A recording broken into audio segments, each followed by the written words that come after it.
Hello and welcome to this week's 10-minute workshop. Today we're going to go through 5 ways you can engage challenging learners within your PE lessons. So before we get into our 5 top tips on engaging challenging learners, I think it's important we think about why a child might be challenging within our lessons.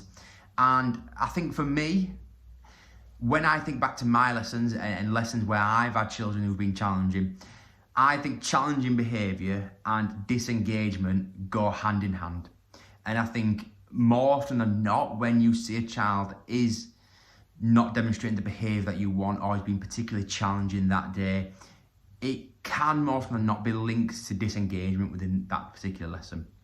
Now, if we think about engagement, there's a number of different reasons why a child might be disengaged, and we will touch on some of them reasons today. Some of them might be down to us in terms of our lesson delivery, so the way we're delivering, what we're delivering, how we're delivering, can all have effects on engagement within our lessons. But it's also important to understand that sometimes disengagement's got nothing to do with our lesson. It might be down to a number of external factors that we may or may not be aware of. So a child might be having issues at home, a child might have had issues with their friends, they might have been told off on the way to your lesson and actually they're just now in the wrong mindset and they're just taking it out on you, nothing you could do about that. It might be down to feelings towards PE. They might just generally have poor misconceptions of PE. They might have had bad experiences in the past towards the subject. There's so many reasons why a child might be disengaged or within our lesson, which could then lead to a disengaged child becoming challenging within our lesson. So I think it's very important that we're aware of that. And actually sometimes it's got nothing to do with our own lesson, but we're still got to try, and it's very important that we try and re-engage them children within our lessons. So we're going to go through 5 really useful, really easy to implement ways you can use in your lessons to engage challenging learners. So the first tip we're going to talk about is around building relationships. For me, this is the most important tip of them all, and this isn't just for disengaged or challenging children, this is for children in general. Building relationships with your class is so important. The children like and respect you, then the likelihood of having issues with that individual or that class is so much lower. If you think of the people you respond to best in your life, professional or personal, it's the people who you like, the people who you respect, the people who go out their way to find out a bit more about you and to find that common ground. So my tip for you guys is to build relationships the best you possibly can with the children you're working with. Get to know them, get to know their interests, get to know what their likes and dislikes are, and take that time to get to know each individual as best you possibly can. Will make a massive impact on engagement in your lesson. Our second tip is around our own mindset. Having the belief that the session will go well will make a massive difference. If you go into that lesson and you think, oh, this is going to be a long lesson, this is going to be a long afternoon, and we're particularly dreading that lesson, then that can be portrayed onto the children, and children can pick up on that. And if we're not quite on it and we're not as high energy and we're not as enthusiastic, then that can lead to issues in our lesson. I always think small things like just having a smile on our face, smiling and greeting each individual children as best we possibly can make a huge impact within your lesson. And I think when the lessons, we all have days where things aren't going right and it's a real struggle. It's Friday, it's last week of term, and today's a long day.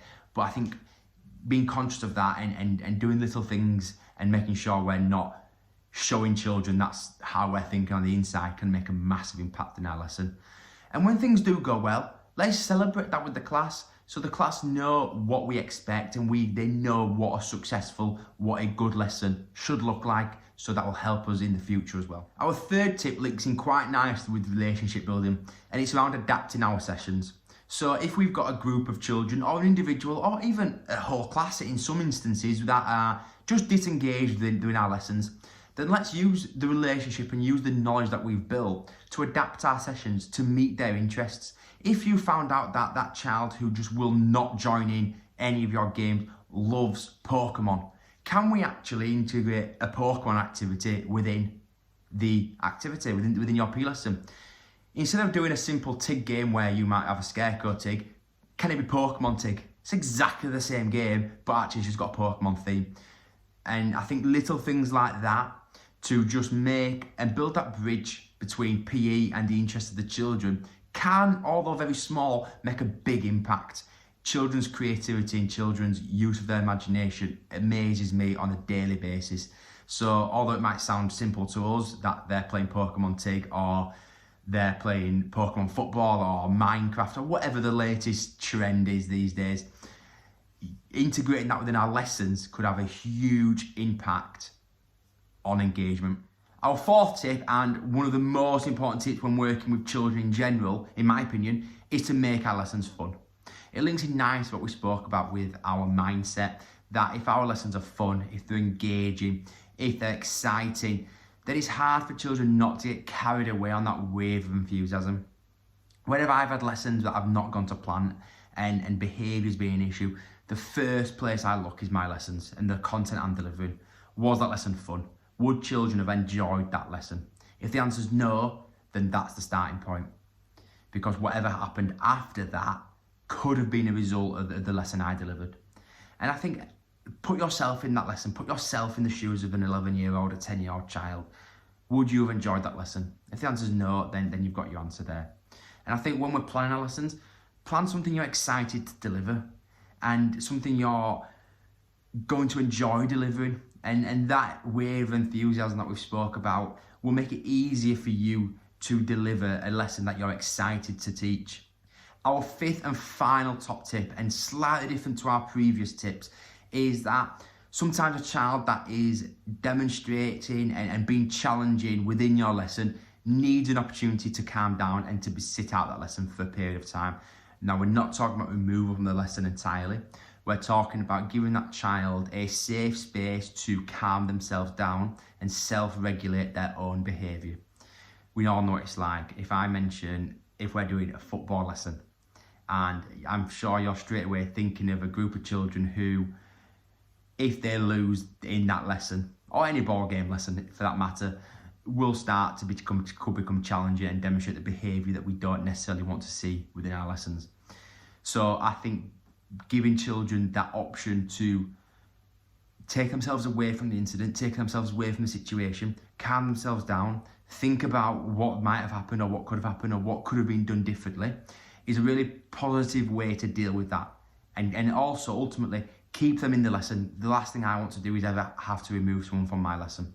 So keeping that child in that lesson and letting them self-regulate their own behaviour, I think, is a really, really important thing. Thank you so much for listening to our 10-minute workshop today. All the top tips we've gone through have been taken from our accredited online course, which you can find over at www.healthy-futures.co.uk. We've got loads more strategies to help support you engage with your engagement in your PE lessons. If you've not signed up to Healthy Futures yet and you would like to find out a bit more, then do head over to our website. You can sign up to our magazine, which is a termly magazine written by a team of different industry experts to help support you to deliver PE within your setting. Thank you so much again for listening. Next week we'll be back with 2 new podcasts with new guests and new topics to discuss. Stay safe and I'll see you next week.